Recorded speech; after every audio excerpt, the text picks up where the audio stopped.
Hey guys, welcome to Flat Top King. Hey, today is all about the big breakfast on the Halo 4-burner griddle.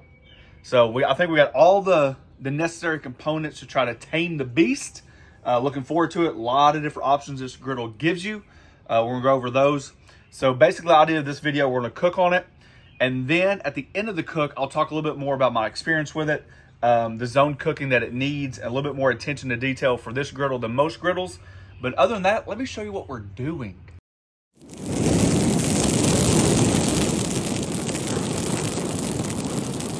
All right, list of ingredients. We have our homemade pancake mix. If you guys want to check out that recipe, you can find it at theflattopking.com. It seems like it's getting rave reviews. I told you I was dead serious about making a fantastic recipe. My wife said, if you make them again, I want my chocolate chips, because a lot of people said, I thought you said that the muffin mix pancakes were the best. So she loves her chocolate chips. Making these. Exactly. So we've done the same exact recipe you'll find on the website. We just got the ingredients, mise en place, ready to go. We'll be able to do that. Got some thick cut bacon today. Be able to put bacon on the griddle, some eggs. You guys know I love my refrigerated hash browns. Probably do like a little vegetable omelet plus little onions in the hash browns. That it? Pretty easy today. Yep. You ready? Yep. Let's go. All right, we're gonna turn the burners on. All 8 of them on low. Get this thing started.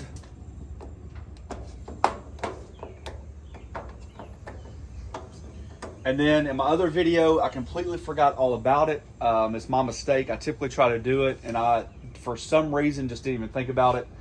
I like to give dimensions because I know people ask. This unit is massive. It seems bigger than, I mean, it sits taller, it's wider, it's bigger. So just to go down the rundown, or over the rundown, it's about 37.5 inches tall, but you gotta remember that griddle plate sits inside. So you're looking about 37 inches, 36.5 inches. It's about an inch taller. If we go width, if you want to hold your side, with the shelves out, it's about 70.5 inches, give or take. And then the griddle surface, being a true 4-burner, is 36 roughly by 20.5. I've been brainstorming tons of ideas for this griddle, so I'm really excited to get those out to you. While the griddle's heating up, I'm just going to put the bacon down like this. I mentioned before, and I don't know if my wife cut it out of the video, there's 2 different types of people in the world. The people that put their bacon horizontal, or the people that put their bacon vertical. So if you guys want to comment below, how do you put your bacon on the griddle? All right, the bacon's about done. I've just been moving it different places. If you guys saw my first video about how the seasoning and first review, you know, I seemed to say that the griddle ran hot. I'll stand by that. But I just season according to the manufacturer instructions, and that's what happened that day. So I never would ever suggest anybody cook all burners on high on any griddle. I've said that for over 2 years. With this griddle right here, it's all about learning your temperatures, and that's, you know, one benefit that we're doing today. So you can see now we started off, I was cruising easily about 300, 330. Now it's up in the 400s, 430s, 440s. So this is going to be one of those griddles where it's all about temperature management, adjusting your dials, turn them on and off if you need them, and you know, controlling the whole surface yourself. You got to be mindful, because this temperature can climb in a hurry, especially with oils, once the food comes up to temp and so forth.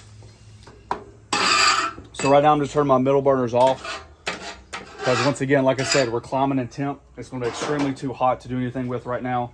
And that's just on low. So you have to be able to adjust your knobs as you go and understand what's going on.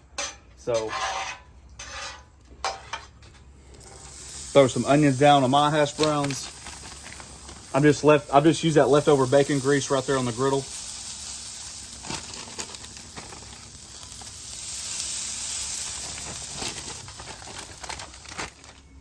Of course, I'm gonna use my seasoning to shake that on my potatoes. Absolutely swear by it. I was joking with somebody the other day that said fresh French fries, you'd want to eat more of them just for the seasoning. Come back in with a couple pads of butter. That's just going to soak through the potatoes, help brown it up a little bit. All right, the hash browns are ready to flip. So what I'm going to do, I'm going to turn this one off as well. Okay. So now we just got these two. I'm going to turn this one back on.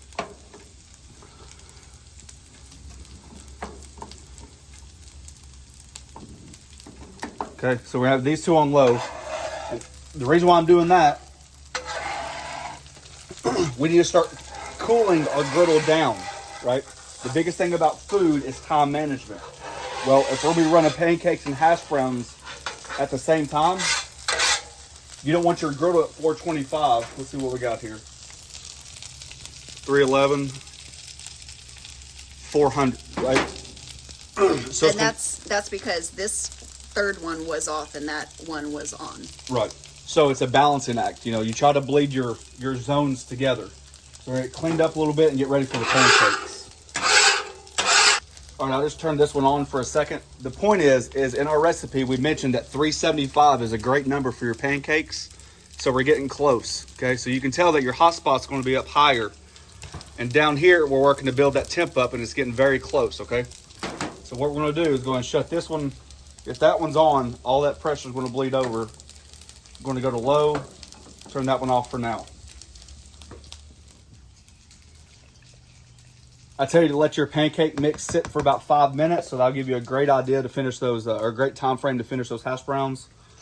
We don't want to overmix and allow that other side of the griddle to calm back down and heat back up at the same time. You can do both. It's about controlling the temps. See the consistency we're working with right here? See the air pockets?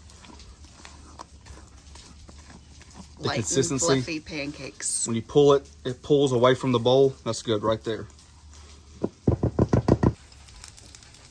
All right, right before we flip them, I've just got another pat of butter.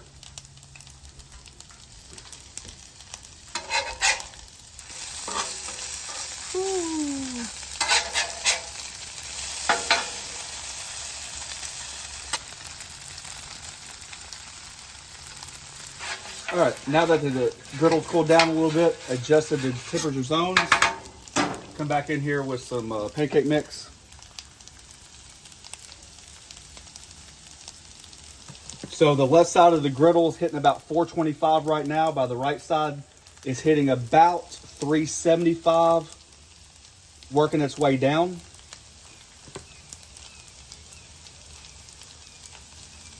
You guys can see how thick that pancake batter is. That's a key to having really fluffy pancakes.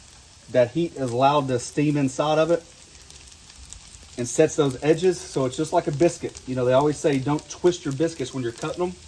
You want to come down flush with them because it creates that seal on the edge of the biscuit, and the biscuit actually rides with each other.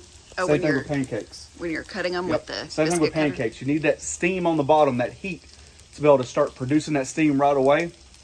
It'll grab the pancake, and that's how you get your fluffy pancakes. Don't be shy now.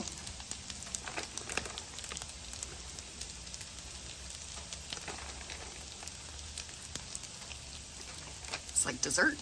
You said don't be shy. I mean, maybe be a little bit shy. No. Can't take it back now.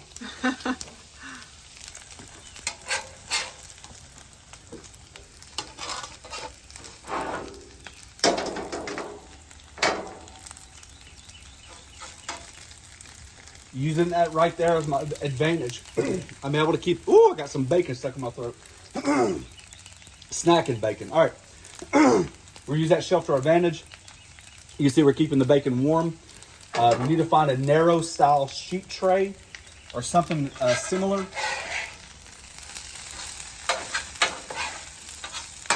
I like mine extra crispy, so we're gonna let those work. Pancakes are ready to flip.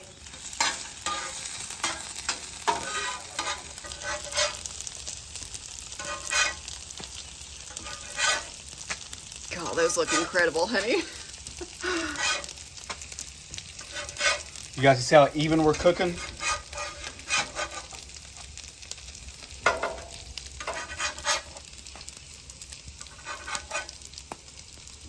I mean, that...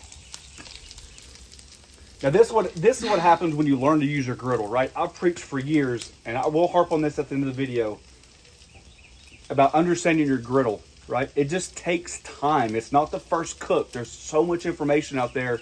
And what I found with each brand of griddle, it's different, right? Each griddle has its own unique cooking preferences. So That's what we're trying to learn right now. I mean, I think you mastered it on the second cook, honey. Those pancakes look pretty darn even, considering there's turn the dial up, turn the dial down, turn the dial off. Exactly. It's about learning your zones. You're going to end up using your gun a lot more than what you're used to, which is fine. If you're worried about your pancakes sticking to the bottom, they will stick a little bit, but typically they just melt inside the pancake. Oh, from the chocolate? Yep.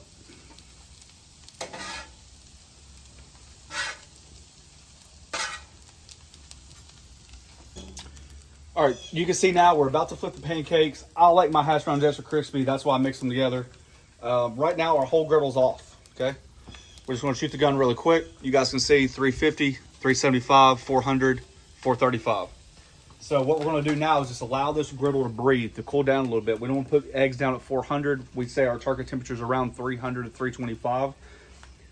The griddle plate is extremely thick. This thing can hold a lot of heat, so it might take a little bit more time to allow this thing to cool down. So you want to be able to, I've mentioned several thousand videos by now. You know, a lot of times I turn my griddle off even before I'm done cooking because there's so much residual heat going on that you just don't need to waste that propane.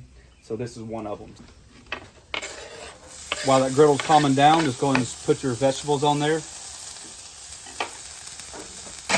I mentioned before as well, and you'll hear me probably say this a lot with this griddle, that I've tried to teach you guys in the past about how to catch your griddle on the rise or on the fall, which means you're going to catch the griddle coming up to temp, or you're going to catch the griddle as it comes down to temp, especially with eggs. So that's what we're going to do right now. Right now we're catching the griddle on the fall.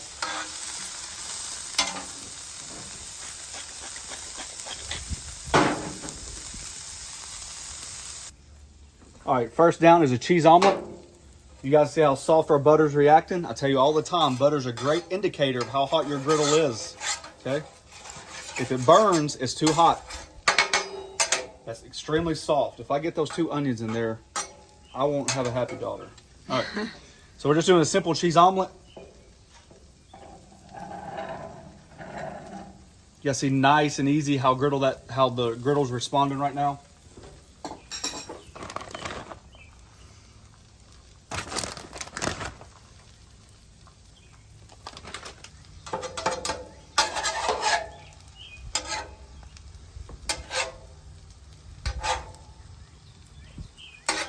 Honey, you want to give me some breathing room over here?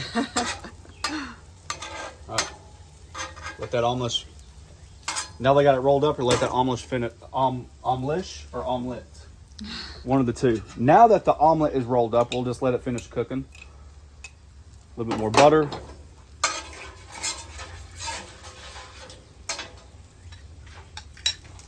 Since our eggs want to run to the left, we'll adjust. Put it more right here.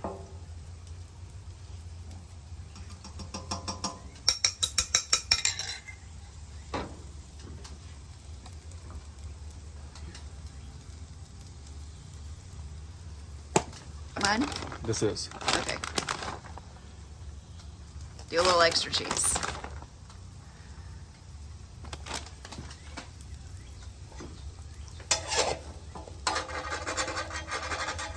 Cheese omelet setting up nicely. I got one of those Dollar Tree style things that I use for my Traeger because food will still fall in these holes. But it seemed to work really well. Let that heat come up. That's a good looking omelet right there. So now tell them real quick what you did with your knobs. Just looking at my temperature zones on the griddle, I knew that my outsides were a little bit low on temp. So I just went ahead and turned these off and kept these on low. That way, you know, your griddle's always going to bleed a little bit. So, you know, if this runs a little bit hot, don't be scared to cook off the heat. You don't have to always cook on the heat.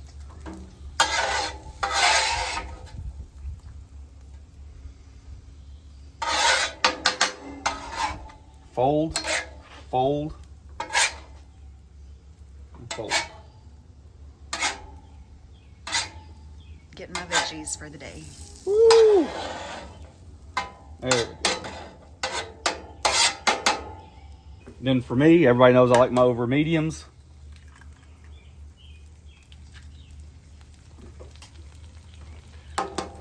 It's an absolutely fantastic seasoned griddle. Ooh, that is a no-go. That's a bad egg right there.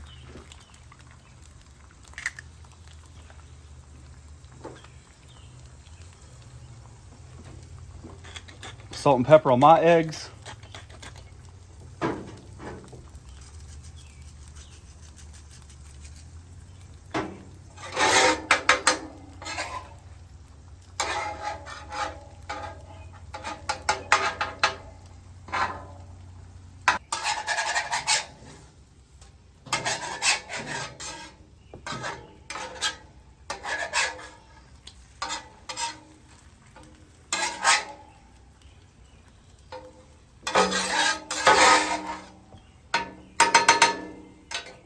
Well, there you go. That's a breakfast on the Halo 4-burner Elite Griddle. I think everything came out fantastic. I did decide to put on my apron, as you can see, after I'm done cooking. I got this for my birthday present. I thought it was pretty neat. No, my wife did not get it for me. I actually took my cousin to get it for me, so thanks, cuz.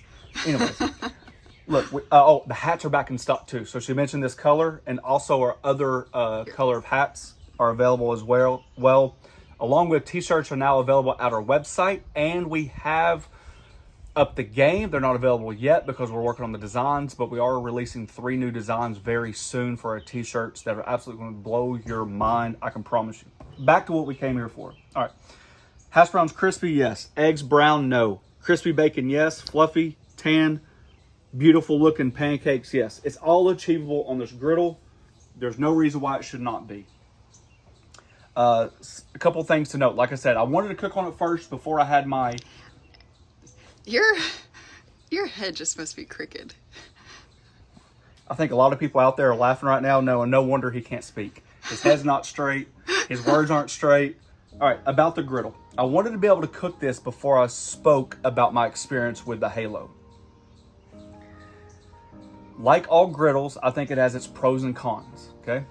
I also think that the upside of this griddle is probably higher than almost any griddle I've cooked on, okay? We're going to compare that to the Traeger later on in the week because the Traeger right now is my front runner.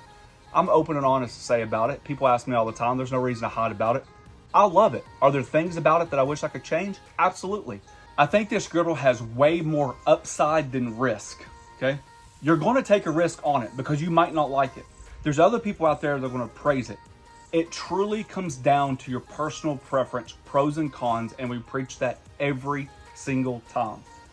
Do you want a griddle that can go 900 miles per hour, but you're going to need an infrared thermometer to be able to adjust the throttle back, right? You have 8 burners, 4 full burners, or 8 halves. You have to control your temperatures. Some people absolutely love it. Some people love the idea that it can get streaming hot on one side and be able to do pancakes on the other side. Oh, really quick before I get to that point. If you don't think I take my griddling seriously, these are temperature zones, just sporadic temperature zones that I've taken since I've got the Halo about temperature zones. The whole time I've cooked, it's been on the 9.5 valve. I don't really feel like there's a need to cook on the 11-point valve right now because it does everything I wanted on the 9.5. After speaking with Halo, I think it's more about the preheat times, how long you let this preheat, because we mentioned that griddle plate is so thick that it's going to build heat. So you have to catch this griddle on the rise, okay? So the point of going over that was I do take it seriously, and I do understand a lot of people are going to ask me, what temperature am I cooking at? I've preached since day one. You have to learn your griddle. There's so many variations that go into it. The temp of your product when you put it on the griddle. The ambient temperature outside. How much propane is in your griddle? Do you have a 2-burner or 4-burner, 3-burner? Do you have the lid closed, the lid off? Do you have the 9.5 or 11? So going forward, when I cook on the Halo, I'm not necessarily going to mention every single time I cook on it how I'm getting those temperatures. That's definitely a personal perspective of how you get there. I just want to enjoy it and cook on it. So all that being said, like I said, I think the upside for this griddle is through the moon because of the potentials. I also think it has some very small flaws, and I feel like that about every griddle. There's the big breakfast. It's done correctly. That's exactly how we like it. If you guys are interested, we have a join button down below. It's a membership program. We thank each and every one of you for taking time for doing so. Check us out on the Griddle Group on Facebook, where the Halo, the Traeger, the Weber, the Blackstone, the Pit Boss, you name it, the Camp Chef, we talk about it. Thanks for watching. Don't forget to press that subscribe button, pound the notification button, share it with your friends. Breakfast time. Breakfast time. Fantastic pancakes. Bacon dust. Bacon dust. Exactly how we like it. And it's thick cut too. That's good bacon. Costco, shout out.